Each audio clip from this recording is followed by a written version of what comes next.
Sebelum kita lanjut, jangan lupa like, comment, subscribe, dan nyalakan notifikasinya agar tidak ketinggalan info terbaru lainnya. Semoga bermanfaat.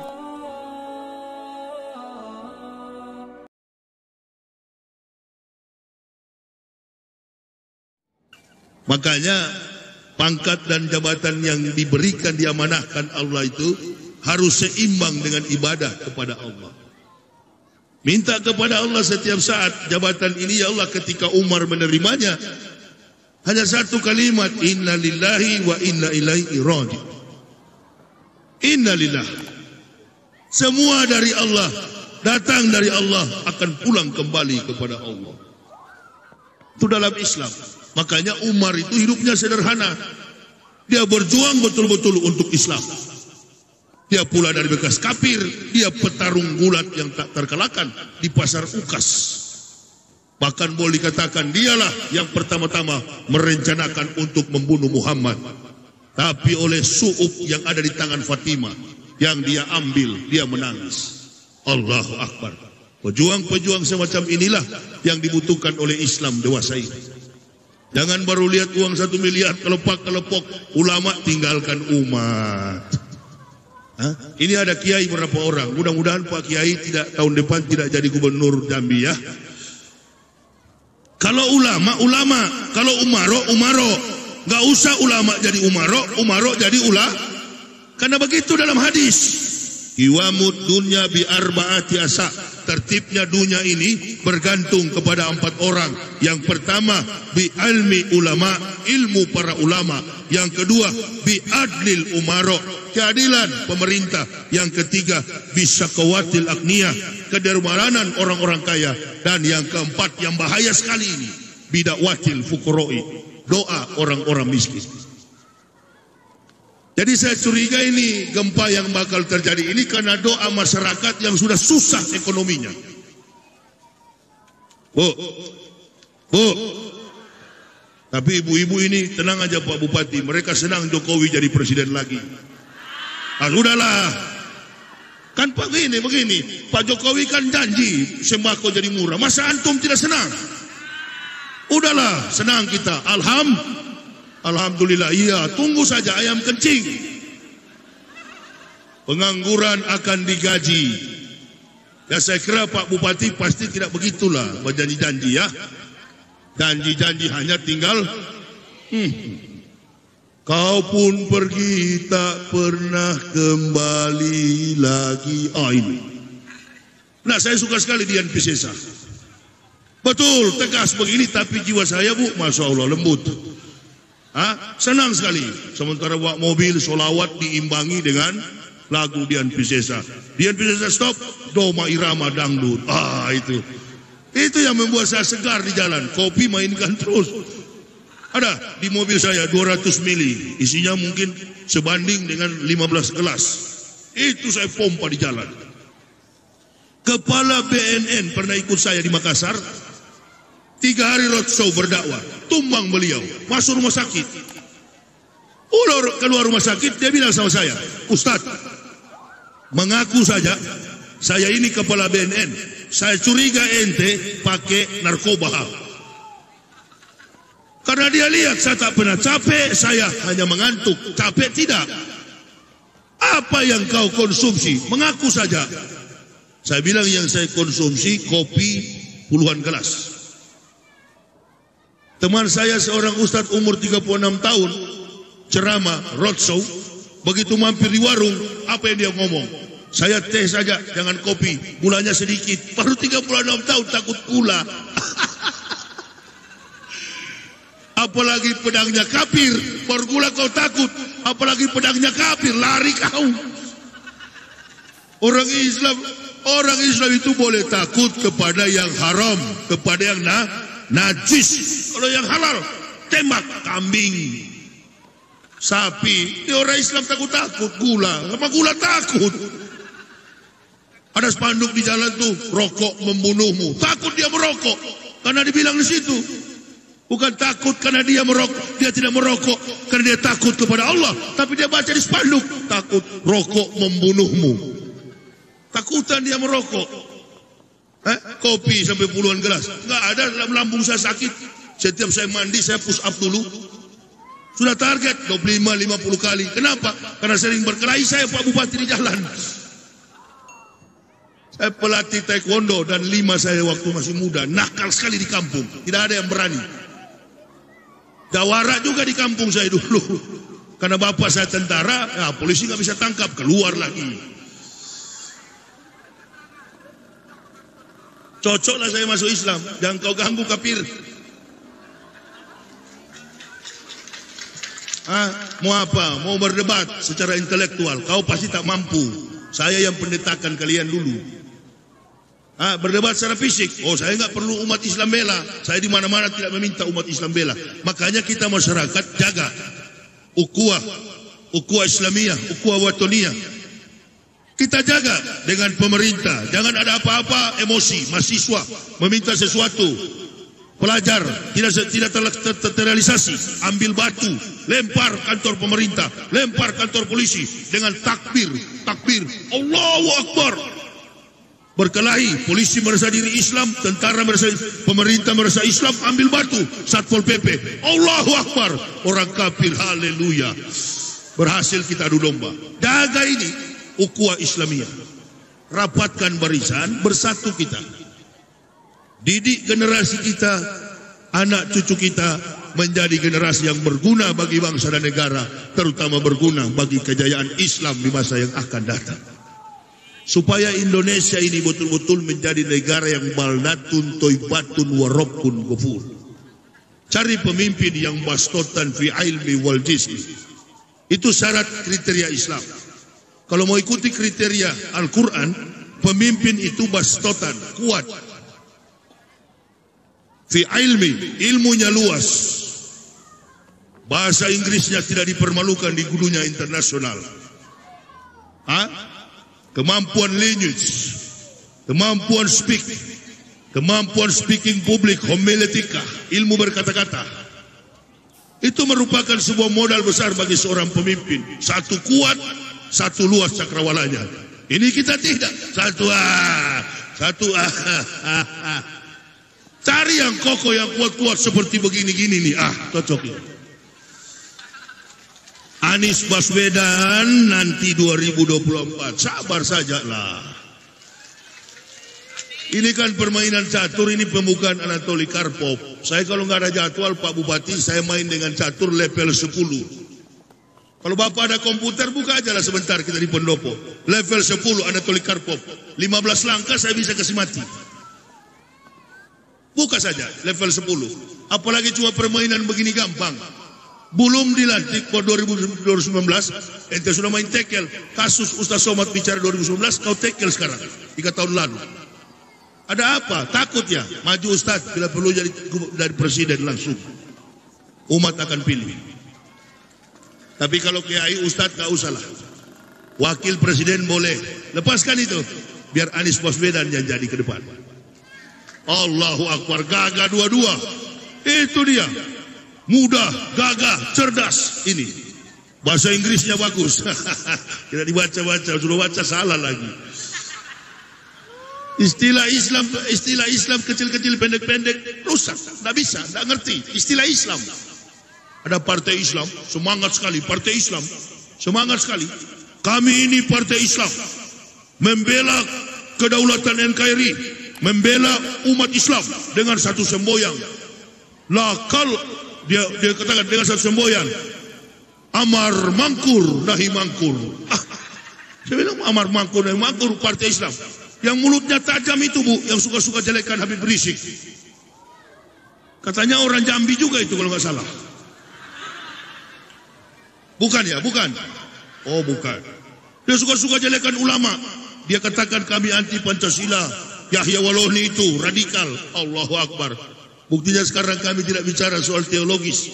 Yang kami prihatin adalah jangan sampai terjadi Aceh, Papua, Kalimantan merdeka. Pikir saja pindah Indonesia baru. Apa itu? Ibu kota baru. Pak Jokowi, kita bantu. Kita doakan beliau, kasihan.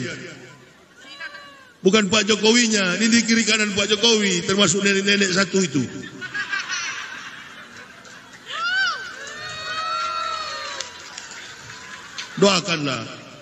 Doakanlah Pak Jokowi ini, kasihan. Beliau menanggung beban berat. Doakan, karena kita yang milih beliau. Mau tidak mau, stop. Yang kemarin cebong, kampret, tidak ada lagi, stop.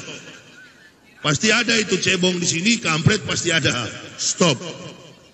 Jamaah bilang, Ustadz, polisi dan tentara ini kayaknya bela Jokowi. Oh begitu, namanya polisi tentara, siapapun presidennya, pasti mereka ikut. Mau perintah yang batil, perintah yang hak, kita tidak boleh masyarakat untuk marah. Makanya sekarang, ciptakan generasi Muslim, sekolahkan anak-anak kita, cerdas, beriman, imtek dan imtak. Iman, teknologi, ilmu pengetahuan teknologi, iman dan takwa. Bawa di pesantren, karena itu benteng terkuat untuk menjaga akidah anak-anak cucu kita. Sekolahkan mereka. Kemudian hari jadi jenderal yang berakhlakul karimah. Jadi bupati yang berakhlakul karimah. Jadi pemimpin, jadi menteri yang berakhlakul karimah. Jadi anggota parlemen, senat yang berdiplomasi menguntungkan negara yang berakhlakul karimah. Ini sekarang tidak, jadi pejabat pengkhianat kepada rakyat. Ada beras impor. Makanya saya salut, mudah-mudahan ke depan Pak Budi Waseso, Komjen apa itu? Komjen Pol, 3 bintang, jenderal. Ini kata Nabi, wa ahlur staqi bil jahli, wadakinu bil kibri, wa tujaru'u bil hiyanat. Pedagang pengkhianat. Pedagang jadi menteri. Beras diimpor, garam diimpor, semua diimpor. Padahal Indonesia kaya dengan bahan pangan. Apa kata beliau? Import matamu. Itu kata Pak Budi Waseso, kepala Bulog. Habis itu dilempar lagi ke sana. Orang jujur tidak ada tempat di negara ini. Orang benar tidak ada tempat di negara ini. Akan kenyang dengan fitnah, akan kenyang dengan olok-olokan. Atau istilah kita akan dibully kalau kita jujur. Tapi percayalah, kehidupan semacam ini tidak lama dia bertahan. Orang yang berdusta, orang yang munafik, apalagi terhadap agama ini, tunggu saja. Tunggu. Mereka tidak lama. Kita sabar, kita tetap berjuang. Jaga ukhuwah Islamiyah antara masyarakat dengan petugas kepolisian. Ini yang sering ribut.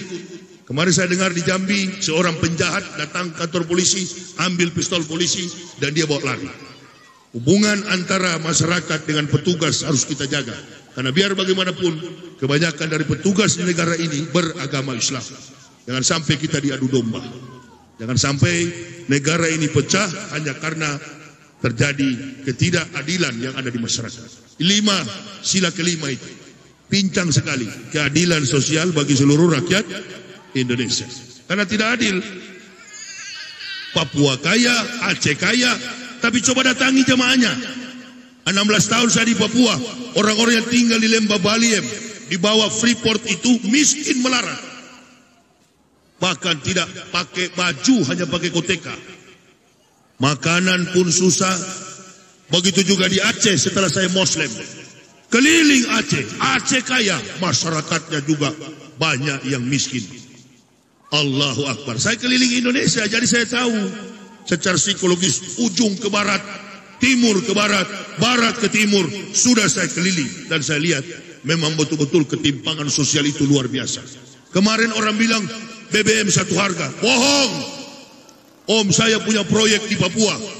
Sebelum Pilpres kemarin, bensin sampai 80.000 satu botol. Bohong itu, nggak ada yang benar itu. Cek ke sana langsung. Kalau betul itu. Jadi setiap tutur kata yang kita keluarkan, apalagi sebagai pemimpin, hati-hati, waspada. Apa yang kita ucapkan akan nanti berhadapan dengan musibah dari Allah. Negara yang begini besar tidak pernah menjadi negara maju. Statusnya terus menjadi negara berkembang. Karena terlalu banyak kepentingan. Negara yang kaya raya. Yang boleh dikatakan sampai kiamat pun Indonesia ini tidak akan habis hartanya. Kesini aja kita 1 jam jadi 1 jam lebih. Karena terlalu banyak kepentingan di jalan. Mobil kuning itu. Coba tanya itu kalau bukan waktu jaru bil hianat itu punya perusahaan. Orang-orang pengkhianat. Bikin jalan sendiri, usulkan saja ke negara, bikin jalan apa itu jalan layang, pakai uang perusahaan. Jangan pakai jalan umum. Banyak Indonesia ini kaya kok, bikin jalan atau bangun jalan di pinggir-pinggir sungai ke sana, biar dia berenang di air situ. Kan begitu. Ada yang bilang, Ustaz nanti kita ke depan akan bagaimana? Ya bagaimana, hadapi hidup ini, percayalah kepada Allah. Tidak ada yang lebih kuat kecuali Allah. Gak usah takut, kita tetap berjuang. Tapi Ustaz sedang dilapor sekarang. Lapor saja, kalau nggak puas lapor polisi, lapor ke malaikat. Saya ini kalau orang lapor, kalau yang lain kan lapor langsung ciut, mundur, hilang. Begitu ya? Kalau yang lain dilapor, mundur, hilang. Saya makin dilapor, makin dilapor saya. Memang dulu sebelum Pilpres saya dilapor juga di Barreskrim. Saya bawa tas pakaian, saya datang ke Polda Metro. Di sel mana saya, Jenderal? Oh, terlalu kooperatif ini Ustadz, belum dipanggil. Memang ada yang lapor. Enggak, supaya kalau sudah di penjara, sudah enak, sudah nggak kemana-mana bawa mobil, tidur dengan penjahat di dalam. Apa saya mau? Bukan, saya bukan penjahat. Tidak cocok hidup dengan penjahat. Tempat kami, komunitas kami adalah orang-orang beriman. Orang berdakwah dipenjarakan. Yang ditangkap itu narkoba, penjahat, koruptor, itu ditangkap. Kami yang membawa manusia ini untuk supaya tidak berbuat maksiat. Ya polisi tahu memang harus melindungi. Sudah Ustaz, pulang aja lah. Ini laporan politik, delik aduan. Bukan delik umum. Pulang aja, nggak apa-apa. Terima kasih kok, Jenderal. Kalau mau penjarakan telepon aja ya, biar saya masuk di mana. Orang Islam ini sudah disunat saya, nggak takut-takut saya. Mana ada orang Islam cengeng-cengeng begitu. Orang Islam ini semuanya kuat. Mau tukang bakso, dorong gerobak. Betul. Cungkil sawit di hutan, panen, cari makanan di pinggir-pinggir hutan. Orang Islam sabar. Saya bisa begini karena saya belajar kepada umat Islam. Enak jadinya. Hati yang ikhlas beribadah kepada Allah, kapan saja bisa bertemu Tuhan. Kalau di sana dulu kan 1 minggu 1 kali. Jemaah makanya tanya kepada saya, Ustaz bawa mobil capek enggak? Ya enggak. Kalau capek enggak, mengantuk iya. Apa pernah diganggu orang Kristen? Enggak, baru 17 kali mobil saya itu pecah kacanya. Lempar batu di Sulawesi, bahkan dibakar mobil saya pernah. Apakah saya pergi lapor ke polisi? Lapor komandan, mobil saya dibakar? Enggak, cengeng begitu. Perempuan yang suka-suka lapor itu. Saya laki-laki ini Bu. Laki-laki saya Pak Bupati. Jangan bakal saya lapor itu. Akan saya hadapi. Apa yang bikin saya kuat? Doa daripada jamaah. Gak usah bela saya. Gak usah juga bawa mobil saya bawa sendiri. Tadi karena Pak Bupati larang. Kalau saya bawa sendiri juga mungkin lebih cepat dari patwal tadi. Iya Pak, sampai bunyi-bunyi ban saya. Pernah ada pengurus masjid ikut saya. Udah Ustaz, saya naik di mobilmu. Oke, karena buru-buru. Cepat-cepat. Begitu tiba di masjid gak bisa dikasih bangun. Kenapa ini Haji Zakaria ini? Coba angkat dulu. Rupa-rupanya jantungan karena mobil. Dia yang berteriak ketakutan. Allahu Akbar. Rupa-rupanya sudah tak kancing di mobil begini. Saya bilang angkat dulu, sudah babusa di mulut Udah keluar putih di sini Bu. Allahu Akbar. Hampir lewat Haji Zakaria. Kenapa? Gitu udah siuman, sadar. Kenapa Ci? Aduh, terlalu laju Ustaz. Nah itu. Ayo, ada yang mau ikut, mari coba dulu lah. Mobil saya itu catnya sudah bukan cat mobil. Baru kemarin pecah talang airnya. Jatuh di jurang kami bertiga. Tapi anehnya setiap kali jatuh di jurang, tabrakan, tidak ada luka biar sepotong. Alhamdulillah. Doa jamaah. Karena mengantuk saya. Sementara bawa mobil. Bangun Pak, bangun istri saya. Bangun Pak, sudah miring-miring mobil. Singgah dulu. Singgah pompa bensin. Ini pompa bensin saya nggak tahu yang punya mus atau kap. Mampir pompa bensin nggak tahu yang miliknya ownernya mus atau kap. Ini kalau kap yang punya, pernah terjadi ban dia bolong, dia tusuk dengan pisau. Bangun pagi, orang kasih tahu, Pak, mobilnya bannya sudah 4 ditusuk pakai pisau. Hah? Ada tulisan lagi di sini, di depan kap mobil. Keluar dari kampung kami jika kau ingin hidup. Wah, ancaman. Siapa lagi kalau bukan kafir? Apakah saya lapor ban mobil? Enggak. Panggil orang dealer, saya telepon, lihat di Google, oh ini kontak operasional bengkel 24 jam, telepon Toyota, datang bawa ban, ganti. Begitu lihat saya, ini Ustadz Yaya ya? Iya, gratis Tuhan, alhamdulillah. Warung makan, duduk-duduk, makan bakso, makan ikan bakar, orang selfie-selfie, Ustadz Yaya ya? Ya, boleh foto Ustadz? Boleh. Begitu habis makan, udah Ustadz, sudah selesai, alhamdulillah. Di mana-mana gratis dari Ustadz ini. Oh, jangan harap saya mau kembali ke kafir lagi. Enggak lah ya. Amin ya Rabbal. Sampai mati cintaku hanya kepada Islam. Kendati menderita, kendati sampai mengantuk, celaka di jalan, mati sekali. Rindu melihat mana wajah Muhammad.